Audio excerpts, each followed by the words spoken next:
Welcome, welcome, welcome, everyone, to the Women's Empower Network. I am so excited to have Sonia here from Finland today. So, welcome, Sonia. Thank you so much, Jeannie. Wonderful to be here. I'm excited to be here. I'm excited to learn more about you and share you with the group. So, if you wouldn't mind, if you tell us a little bit about your story and journey that led you to what you're passionate about today. Sure, I can begin with just introducing myself that I live in Finland, southern Finland, close to the capital area of Helsinki.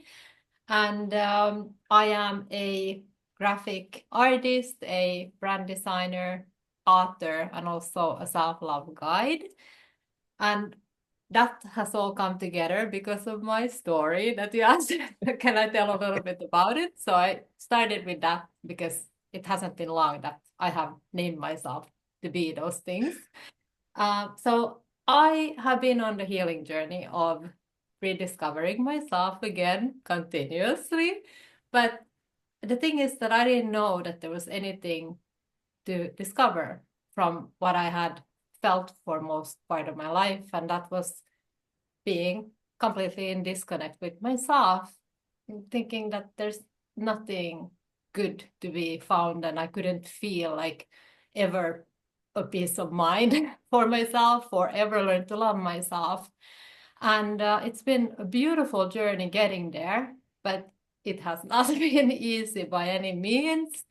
And it's been a magical journey in that way that I have really reconnected back to the little girl that I remember. There was a reason why I had to remember how I felt when I was a little girl, extremely in tune with nature, intuitive, highly sensitive.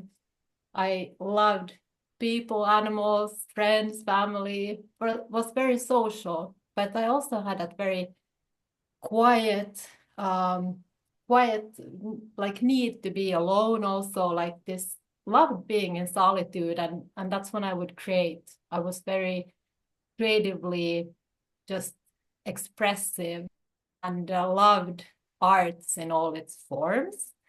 And it was that part that I missed or started to lose, was that being relaxed in my own company, feeling safe in my own company, loving that sense of solitude. So I was started to like need to be close to people because of traumas from childhood, and to went like all kinds of ways against myself, numb my like feelings with um, you know, unhealthy behavior of all kinds. And then I got myself into a lot of unhealthy relationships, which I didn't even understand I had got myself into. And my healing journey started when I understood that I was in a very abusive, psychologically abusive, and emotionally abusive relationship that I got free from, but with the consequence of that, I also understood that my privacy was being tampered, and it was happening in a way where I couldn't prove it to anyone. Nobody believed any of what was happening to me because it was so intelligently done. So it actually backlashed, and I was called that I was losing my mind. I was crazy. I was trying to put into the hospital, like get the medication, which I had found all different ways of like not like just holding gift myself, which I didn't want to, and I didn't want to be alone. I wanted just someone to believe in me. Um, and for the first time at age, what was I, 35, I had to start to give myself slowly the support and learn to trust my own uh, inner guidance, which made no sense. But it was years of work and years of first trying to escape it, but then to understand that, hey, I need to better give to myself the support and be there for myself, because in this situation, I really need it. But I'm a mom of three boys, and they were all really little when things were like happening. That I need to be like have the energy for them too, and for us to get through this. That we will get through this, and learn to really create my own positive, safe environment. And after 1 year of being very disconnected from social media, from just taking that time to heal and to reconnect with myself, I had a spiritual awakening and understood that what life is like all about. Like suddenly I was like getting all these downloads and being so like into tuned again, just like a little girl. And that's when the creative expression started to come again. And for 1 year, I kind of like had it for myself. But then I started to wake up in the middle of the night, like as a calling that I have to do something with it. So I got back on social media without knowing what am I doing. And I started expressing through videos and written messages that it's all about self-love and we have to know like who we are. And it was, I had no idea where it was going and what I was doing, but I was just like, I just followed like that drive inside. I have to do this. So yeah, that's how everything slowly started to come together in 2019. I love, and it takes a lot of courage uh, to follow that guidance where, like you said, you didn't know where it was going, but you learned to trust it. Yes, gradually. I also went against it in the beginning, but I had so many learning lessons that I was just like, okay, again, I should have listened. The school of hard knocks. I think most of us have been there and did it the hard way. So can I assume that you finally did get out of that relationship? Yes, I did. I did get out of it early, but the aftermath of it and my situation, I didn't like quite understand. I still to this day don't understand it, everything. How I don't, I am not quite in the clear yet of everything, but I know that it will be be good one day, and I'm just doing what I can at this current moment and being the best as I can in the E- circumstance. Exactly. How old are your boys now? My boys are now, my oldest is turning 22 in June, so he's 21. Then I have an 18-year-old, and then my youngest is 10. But when everything was happening, I was alone with the 1-year-old, a 6-year-old, and a 10-year-old. So, Wow. yeah, and I did not know how to be alone. And I have never been so afraid in my life than at that time. So, yeah, just saying that now, what is it, like 9, 10 years ago? Like it's like quite something. I'm happy also that I didn't know of the notion of time that, it takes the time it takes because if I knew, I would probably have locked myself in somewhere. Right? Yeah, Yep. I don't, yeah, I think sometimes it's like we're best not knowing, right? Yes.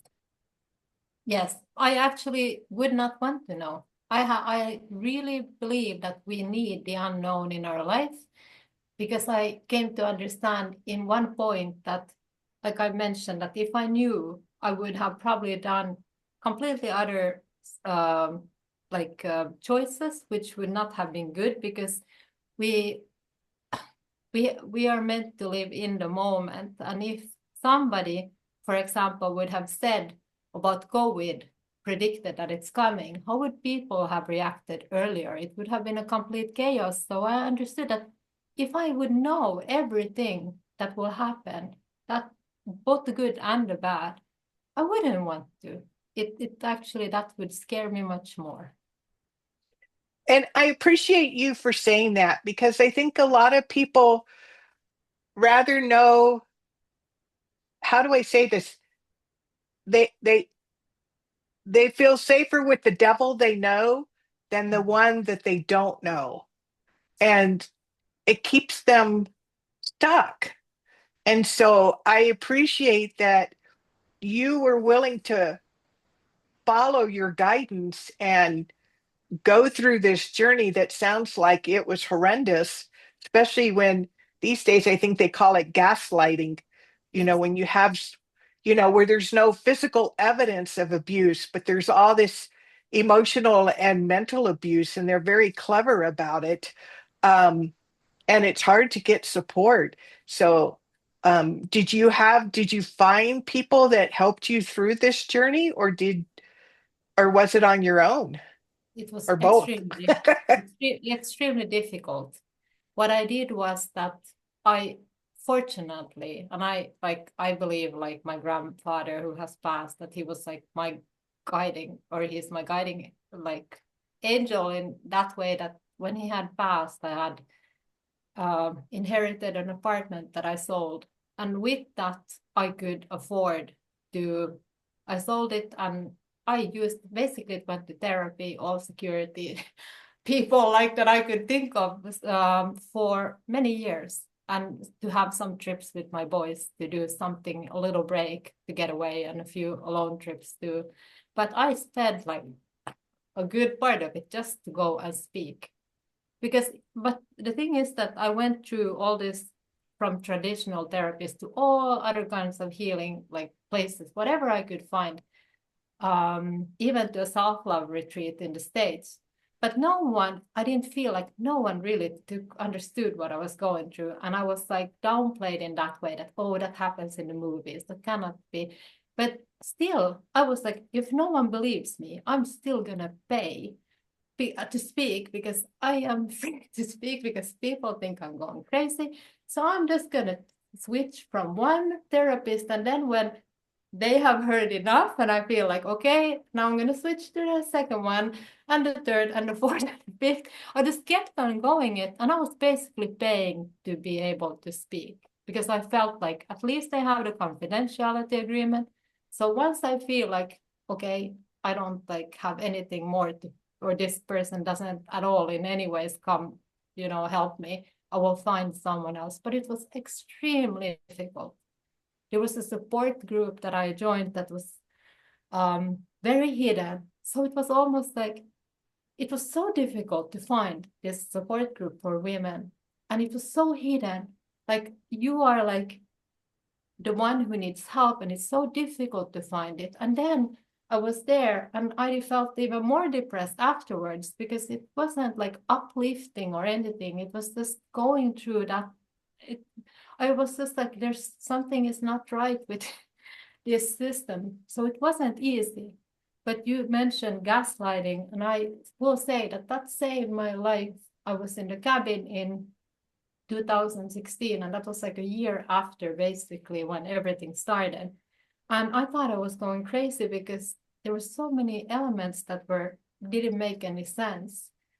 Even objects like placed in places outside my house at that moment, which I knew I cannot say to anyone, because people are gonna think I'm crazy. But once I Googled it in the cabin, I had some time for myself, and I Googled, I came to the term gaslighting. I was like, oh my God, this is, now it makes sense.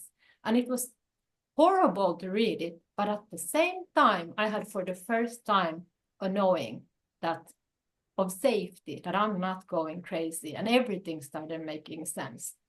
And then carefully I shared information with some, but most were like, that is just so nuts. That's like from the movies. That things like don't happen.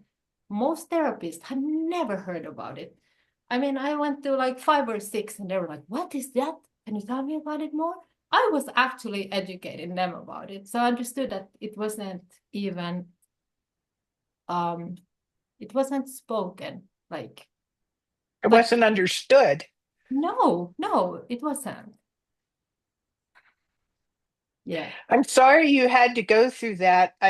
Mine was not as severe, and I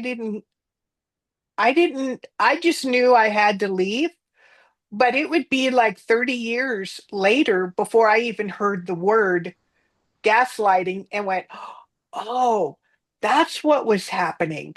So I didn't know what was happening. I just knew I had to go. So I, you know, I honor you and so admire your courage. And especially, I would like to think that there's more understanding and more help today than what you had to go through. But the courage and strength to just honor that feeling you had and knowing something wasn't right and not succumb to people convincing you that you were crazy, you Yeah. know, it Yeah. probably happens a whole lot more than we really want to know. Um, Yeah. That is true, and it's not now. It has come in the recent years much more. It's been talked about, and it's been I've heard it much more being like addressed. But back then it wasn't, and it's not that many years ago. But it was very difficult to find the information about it. Extremely difficult to find it. It did backlash on me like years back. That even my children, some of them were calling me like that I'm gaslighting. So I knew that, okay, this is like when I have talked about this, that I better be a little bit like careful because it wasn't just me who was being manipulated. But then that again is a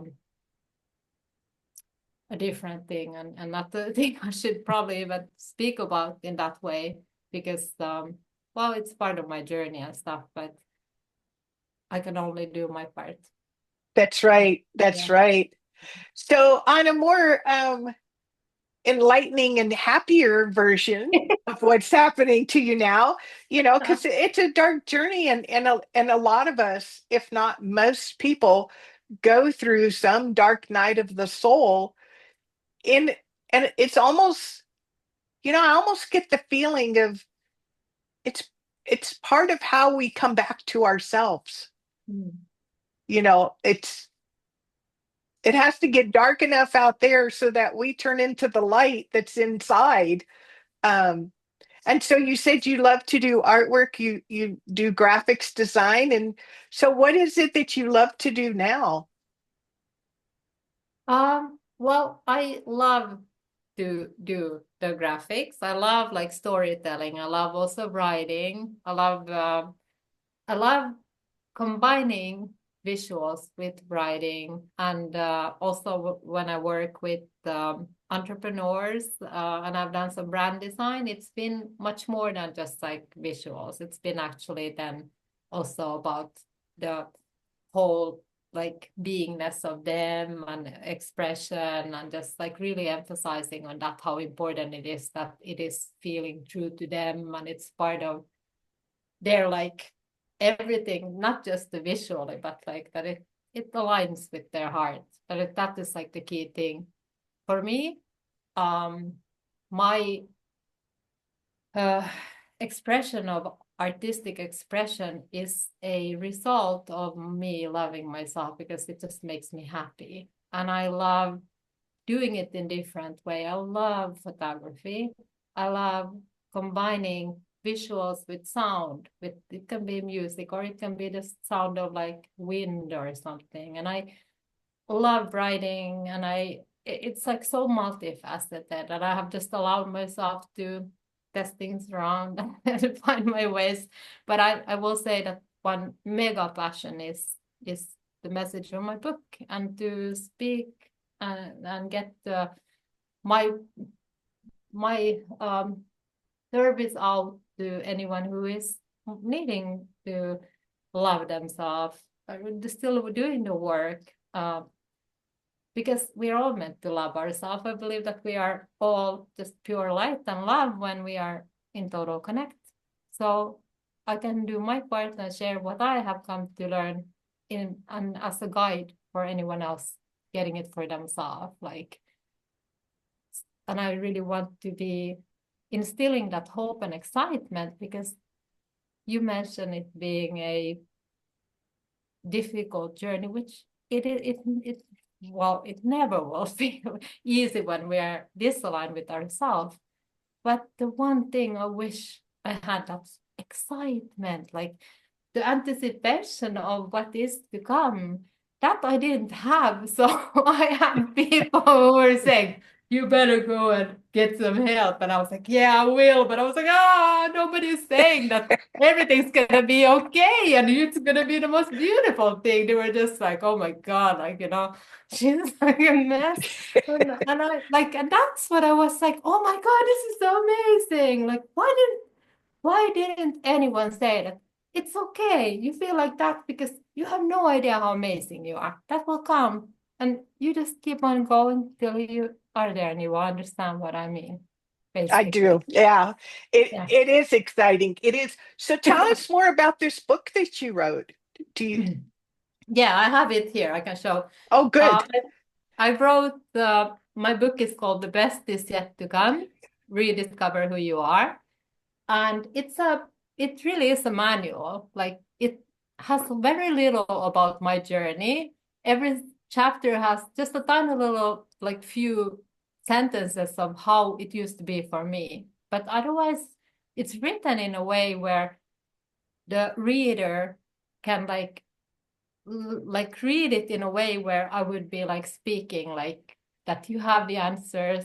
Have you thought about this? And it's all within you, and you will find it. You will get over fear and things. If you have fear within you, if you have a difficult time in putting those boundaries, have you thought about this? And it was like so very simple things that I was just like, oh my God. And like children helped me a lot with their questions. And I was like, that is an amazing question. And it took me to another question. And I think that just having a few powerful questions, new perspective to think for oneself. How is it for me? I'm not saying that I know. I'm saying in the book that you know for anyone who reads. And you know exactly how to be you and how it should be for you and what is right, what is not. And that's what the book is like all about. And self-love is like the key thing there, like to learn to love oneself. And I wanted to do it as simple as possible because there was so much information. I get overwhelmed easily. So I was just like, I just want things to be easy and simple. So much information and difficult terminology. I was like, why? And then when I understood it for myself, I was like, for heaven's sake, it could just be love, not love. Like it's super simple. I was like, why is it like so difficult? So I was like, I just want it to be extremely simply put. So I have made it like a best friend relationship that basically that's how I learned to love myself is when I remember always, and there's different techniques that about having a best friend within you, and then I always get myself right uh, when I'm misaligned. Yeah. That's beautiful. I'm so glad you wrote this book, and we'll be sure to put the link above this interview and down in the comments so that you can find this book. And if you want to connect uh, with Asanya, how do people connect with you? I can put also my email address. I can also be found like on Facebook, on LinkedIn, on Instagram. On Instagram, that one actually has best um, collection of basically from my early journey when I started to first like express myself. Like you can find like how like short videos and some art like that I have done, videos and pictures and visuals and stuff. And you can just send me a message like through any of the social media channels or email. So yeah, in that way. Well, we'll be sure to put all the links um, so that you can discover more about Sonia and her journey and her gifts and her book. I really admire your courage uh, to have come out and like all of us, just being continued on this journey of becoming, and that the best is always yet to come, no matter what we've been through. Um, I so love that. I so love that. So before we go today, are there any parting words of wisdom that you would like to share? I would just emphasize on what you just said, Ginny, that the best is yet to come. I really, it's the title of the book, and yes, Frank Sinatra sings it too, or sang it too. But the thing is that that is I in my heart, I believe that with all my heart that we are all the time evolving, and everything that we have experienced and are experiencing is contributing in that evolvement and us growing. And no matter how difficult or sad or lonely or whatever messy thing seems at the moment, just to remember that everything is momentarily. You are just as strong as whatever you are facing. And the contrast, this is one thing that always helped me, that the contrast is also there. So I always thought that, okay, so I have got a lot of things sideways before.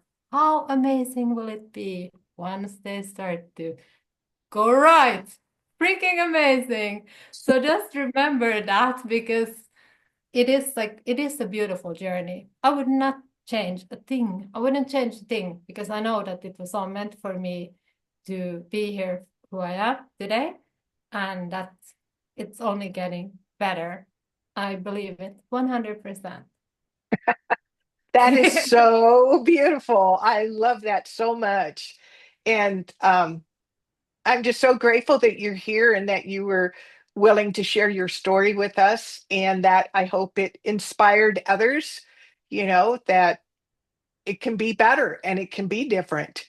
And now I think it's easier than ever to find support. And if you resonate with Sonia's story, get in touch with her, reach out to her, ask her questions. So thank you for being here with us. Oh, thank you so much, Jenny. It's been wonderful. And thanks for anyone taking time to watch.